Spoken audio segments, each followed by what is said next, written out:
നരേന്ദ്രൻ, ഒരു ആർക്കിടെക്ട്, നാട് പട്ടാമ്പി.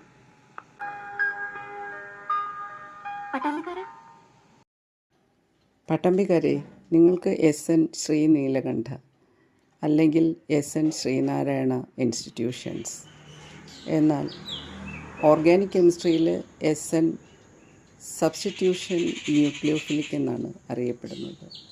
എന്താണ് സബ്സ്റ്റിറ്റ്യൂഷൻ ന്യൂക്ലിയോഫിലിക്? ഒരു പൂവിനെ മുന്നിൽ നിന്നും പൂ അറിയാതെ പിന്നിൽ നിന്നും നമുക്ക് പറിച്ചെടുക്കാം. അതുപോലെ റിയാക്ഷൻസിൽ ചില ഗ്രൂപ്പുകളെ മുന്നിൽ നിന്നും അതുപോലെ തന്നെ ആ ഗ്രൂപ്പിൻ്റെ പിറകിൽ നിന്നും അറ്റാക്ക് ചെയ്ത റിയാക്ഷൻസ് ഉണ്ട്. അത്തരത്തിലുള്ള റിയാക്ഷൻസാണ് SN1 റിയാക്ഷൻസും SN2 റിയാക്ഷൻസും. ഇതിനെക്കുറിച്ച് കൂടുതൽ അറിയാൻ വീഡിയോ കാണുക. Thank you.